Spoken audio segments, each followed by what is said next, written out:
7 years. That's how long Cardi B waited to get her lick back.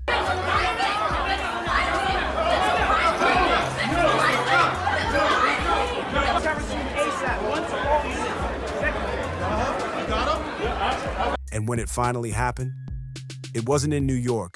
It wasn't backstage at an awards show. It was in the middle of a damn airport lounge in France. Private terminal, designer bags, international security watching, and a JBL speaker flying across the room. So she's chewing, and then she turns and she looks. And she's like, "What's wrong with you?" I say, "Nothing." She goes to her security and she says to him, that's whatever she says to him. I see him lean over like this and she's telling him in his ear.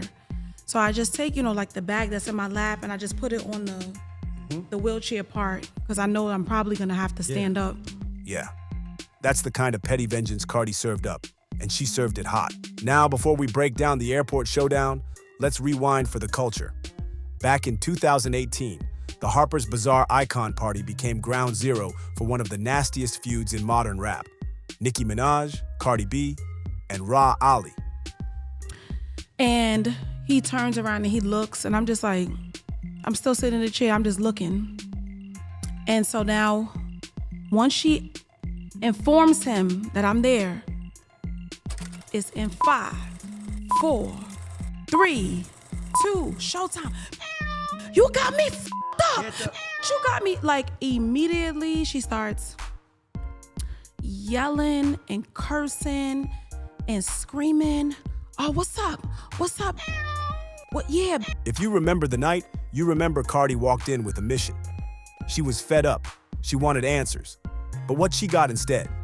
A torn dress, a massive knot on her forehead, and the entire media circus twisting the narrative. You thought I was gonna get my lick back? What you thought? What you thought? You on the internet? So I looked at her and I said, "Yo, you look so stupid." Because we're in France. And so she's yelling and she's screaming. And I was like, wow, I said, this is 3 kids later. 3 kids later. I've of course stood up now because I have to stand up because you gotta protect yourself. I don't know what any of them are gonna do. So, I'm always looking to be the mature person at this point because I have too much to lose. But I'm definitely, I just was like. Nicki claimed on Queen Radio that Rah Ali beat Cardi down. Said Rah held her by the head and hit her 8, maybe 9 times. Called it brutal. Said even she felt bad. Rah co-signed it. But Cardi? She never let that slide. She swore she was never touched by Rah. According to Cardi, it was security who elbowed her in the chaos. Girl, grow up. She's like, grow up. You think that? I was just like, you look so stupid. You sound stupid. You look stupid. You gotta chill. She takes her shoes off. She starts throwing her shoes. Really? She Why starts was this on the throwing internet? her bags. I don't know. She starts throwing her bags. She's yelling to the top of her lungs. Now, of course, now the airport people are coming over. And I'm like, this is just so goofy. And, ultimately the end result was nothing. Just a bunch of just making us look stupid as Black people. And, she went about her business. But one, she was the aggressor in the original altercation, not me. Can you tell me what I'm trying to do? Well, it's really not working, Malik. Take care. Whoa. Don't you roll away from me when I'm talking to me, man. You're on my foot. You're off my foot, man. Damn. Oh my God. Where's the footage? She kept saying. Because if Rah really did all that, it would have been viral by breakfast.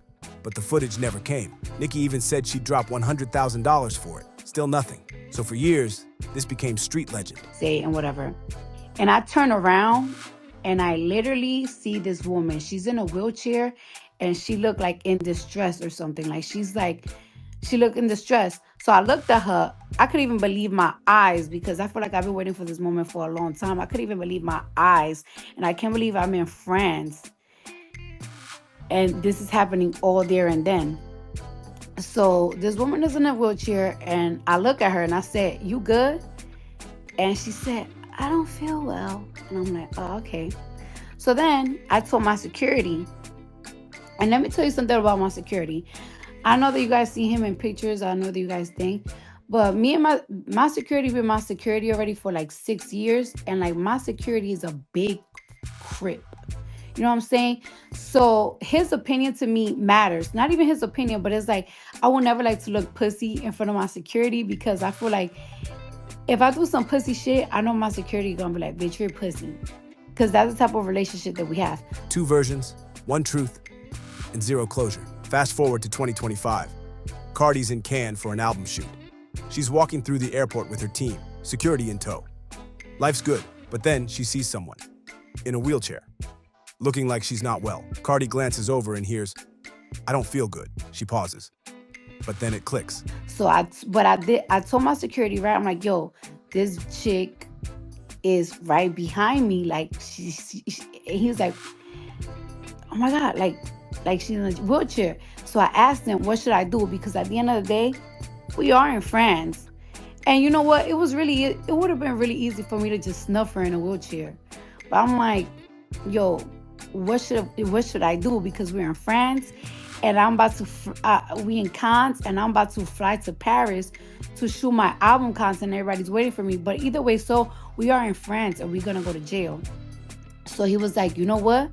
Let's catch her upstairs in the lounge, because the TSA that we went to is a TSA that you go through and then you go upstairs to a private lounge. And you know, like you in a private lounge, you could go to the bathroom, you could do whatever the fuck you practically want in the lounge. So I'm like, that's where I'm gonna catch her at. Like that's where I'm gonna pop it off. That's Rah Ali, the same Rah Ali that snuck her back in 18 while security had her hemmed up.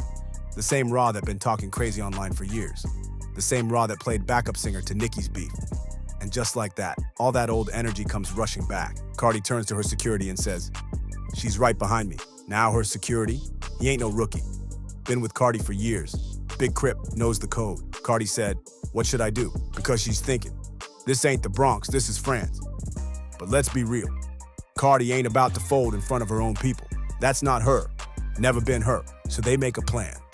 So, and yes, I know that I'm grown. I know that I'm grown and I shouldn't have that mentality. But let's be fucking for real.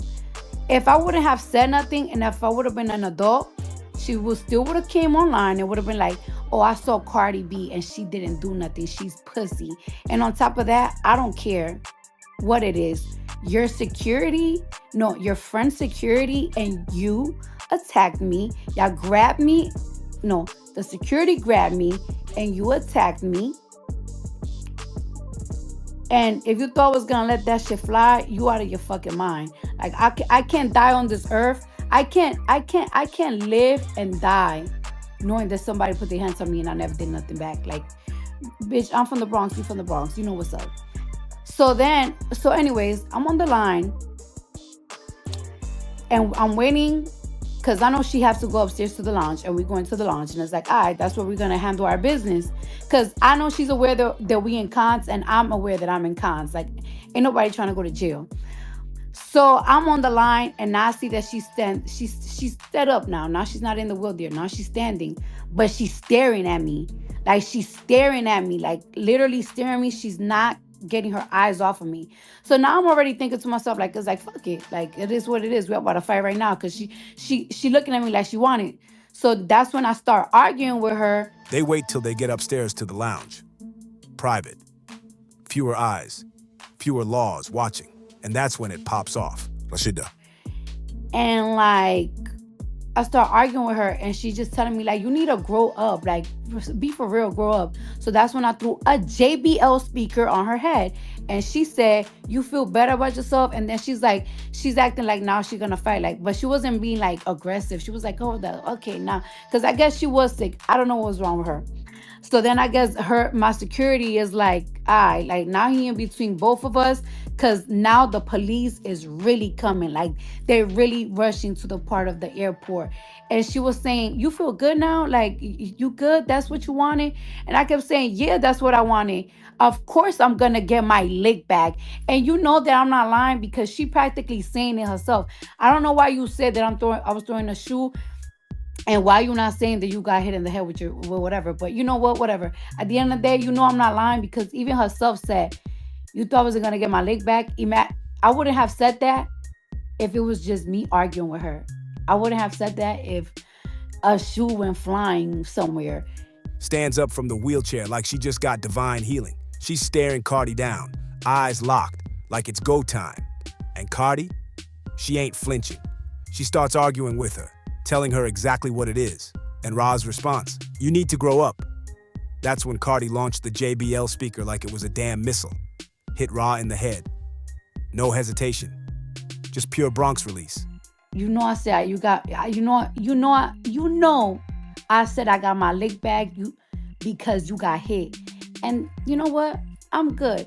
I wish we could have fight and yeah, you're right. I wish we could have fight to the end because I need to die knowing that I don't give a fuck how old we are. But at the end of the day, that was good enough for me. That was good enough for me. I honestly cannot believe that you came online and talk about that because that's kind of embarrassing. It's kind of embarrassing, but you know what? I guess it's good traction, good story. It is what it is though. And I'm glad. And you know what? Now that I got my leg back and you hit me and I hit you, fuck it. You know what I'm saying? It is true. We are older. We are mothers. You're in your 40s. I'm in my 30s. But I wasn't gonna let you go back and report to your boss and say that I ain't do shit. Cause I never been pussy. One thing about me, I know I'm very small. I'd rather get beat up 30 million times than a bitch ever say that I'm pussy. I'm never pussy. I don't give a fuck how much bigger than you are than me. Rah tries to play it cool. Says, "You feel better now?" But it was already too late. The speaker made contact. The airport's in chaos. Security's closing in. And Cardi? She just says, "Of course I feel better. That's what I wanted." What's wild is Rah tried to sanitize it after. Claimed Cardi was just throwing bags and shoes and acting wild. But Cardi ain't let her rewrite history. She hopped online and laid it all out. No filter. Said, "You attacked me when security had me. And if you thought I was gonna let that slide, you out of your mind." She even admitted, "Yeah, we grown now. We moms. But I couldn't live knowing someone snuck me and I ain't do nothing about it. And that's real. That's that Bronx DNA. That's decades of pain and pride bubbling up in one final throw. Now people got opinions. Some say Cardi should have let it go. She's rich now, she's global. Why risk it? Why catch a charge for someone that ain't even a factor in 2025? But others, they know. Sometimes closure ain't a therapy session. Sometimes it's a speaker to the dome. Especially when the street's been laughing at your expense for years. And let's not forget, Rah Ali been popping slick since the Fashion Week brawl. Playing tough, acting like Cardi got dragged. But when the moment came, she didn't swing. She didn't pop off. She stood there, tried to shame Cardi, then played victim when things got loud. That energy switched quick when she realized Cardi wasn't bluffing. And Cardi said it herself. "I'm small, but I'd rather get beat up than be called pussy." That's the mentality. That's the code. That's why fans love her. She ain't Hollywood. She's still BX at heart. Now everybody's saying it's childish, that it's embarrassing, that these are two grown women acting like teens. And yeah, maybe, but we all know what this industry thrives on. Drama, narratives, and beef. So while folks preach peace, labels watch the clicks. These altercations turn into streams, and PR nightmares turn into platinum plaques. Let's not act new. But even past the industry games, this whole thing shows something deeper.